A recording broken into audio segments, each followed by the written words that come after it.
Have you worked out today? What did you do? CrossFit, Pilates, yoga, weights, cardio, boxing, or let me guess, HIIT or high intensity interval training?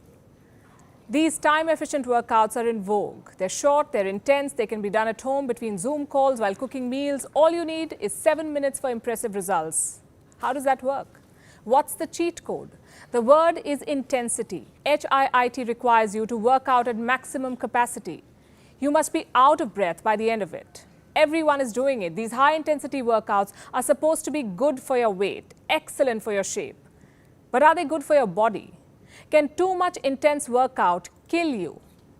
It can. So listen to this episode of Gravitas Plus very carefully. Hello and welcome. I'm Palki Sharma Upadhyay. We live in times where workout routines have become a part of our everyday conversation. Have you tried Pilates? I can do 50 push-ups. What about you? Did you check out the new workout challenge? Why don't you call my gym trainer instead? Questions like these are normal. Posting fitness videos is normal. Gym selfies are a thing. Just like taking photos of our cycle routes and workout playlists. And there's nothing wrong with it. Fitness is good for us. Regular exercise controls our weight. It prevents strokes, high blood pressure, type 2 diabetes, depression, anxiety, several types of cancers, arthritis. It also improves mood, boosts energy, helps us sleep better. The list is long. In short, working out helps our mental and physical health, and we all know this. But do you know, when overdone, workout can be deadly. For starters, it can lead to loss of menstruation in women. It can also cause eating disorders, also osteoporosis or the loss of bone minerals. This is known as the female athlete triad. In men, intense exercise can lead to decreased libido. It raises the risk of fractures, affects our heart, tendons, ligaments, also damages our immune system. And I know that sounds ironical. During the lockdown, a lot of us signed up for online fitness classes. We wanted to stay fit, build our immunity, and ward off the Wuhan virus. So some of us worked out more than usual in the hope of successfully fighting COVID or any other virus that comes our way. Wrong, says science. It talks about a 72-hour open window. Basically, after every intense exercise, our immunity is impaired for up to 72 hours. And during this time period, it becomes easier for bacteria and viruses to enter our bodies and infect us. Now, what qualifies as an intense exercise? Well, that depends on a lot of things, like your age.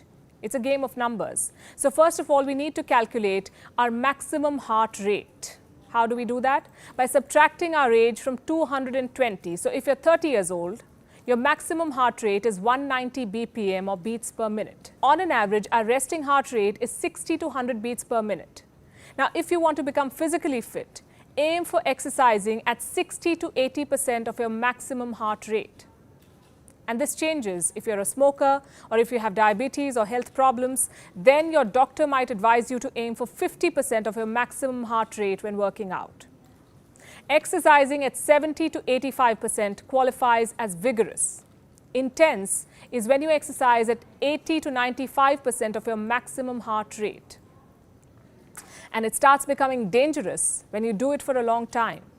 A study conducted on recreational hockey players found that those who continuously exceeded their maximum heart rates while playing had an increased risk of cardiac events. And this may also help explain why several athletes have collapsed on the pitch. Danish footballer Christian Eriksen is only the latest. Popular culture tells us that you won't have heart problems if you eat right, if you work out and you stay fit. Well, Eriksen did all of these. He also had a dedicated team of health experts. He also underwent regular health checkup. Yet he had a cardiac arrest. You see, while the world markets intense workouts and sweaty cardio blasts and celebrates pushing limits, no one tells us what certain workout and training regimes do to our bodies in the long run. We spoke to doctors before putting this episode together for you, and here's what they said. Our bodies are not machines. While exercising is a must, there is a limit to human endurance, and that limit must be respected. The moment you push it, your body gives way. What about HIIT? Is it advisable? The verdict from doctors is a clear no, not unless you're a professional athlete. Researchers in Germany studied participants mostly in their 60s. 40% of them were physically active 2 to 4 times a week. 30% were active more than 4 times a week, and 10% rarely or never did any exercise. Well, researchers found that the physically inactive participants were twice as likely to have a heart attack or a stroke. And those who worked out 4 times a week were also twice as likely to die of a heart attack or stroke. Another study was conducted in Sweden. More than 44,000 men were sampled, all between the ages of 45 and 79. And researchers found that men who did intense exercise more than 5 hours a week were 19% more likely to develop an irregular heartbeat by the age of 60 than those who exercised less than 1 hour a week. And the men who did less intense exercise like cycling or brisk walking for an hour every day were 13% less likely to develop an irregular heartbeat than those who did not exercise at all. A study carried out on marathon runners found that even after finishing extreme running events, their blood samples had biomarkers associated with heart damage. Moral of the story?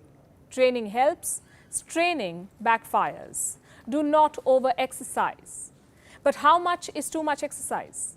The Centers for Disease Control and Prevention, or CDC, says adults should get 5 hours of moderate exercise a week. And on 2 or more days, they should work all major muscle groups: legs, hips, back, abdomen, chest, shoulders, and arms. Well, what if you want to work out more? Depends on how much more. Going for a swim is fine, going for a walk is also fine, but straining yourself is not fine. People who train intensely for more than an hour every day often develop what's called an athlete's heart. Their heart remodels itself. It becomes bigger in size, its walls thicken. This allows the heart to pump more blood per heartbeat. And this is seen as the heart's adaptive measure. An athlete's heart is not a medical condition in itself, but it potentially makes you more vulnerable to heart-related problems. And this includes heart attacks, cardiac arrests, and strokes. High-intensity workouts also lead to various gastronomical disorders like inflammatory bowel disease and irritable bowel syndrome. So who will tell us all of this? Most of our so-called fitness coaches are not certified. In most parts of the world, there is no restriction on using the title of personal trainer or fitness coach. Anyone can call himself or herself that. Any Tom, Dick and Harry is allowed to prescribe a workout regime, a diet, supplements. Every second person on the internet today is a fitness influencer. You see, a personal transformation or X number of hours spent in the gym does not substitute a course and certification on health and fitness. Think about it. Will you take a diabetes medicine prescribed by a layman just because he or she is also diabetic? Our bodies are different, and so are their problems and needs. What works for me may be disastrous for you. It needs a qualified trainer to tell that difference.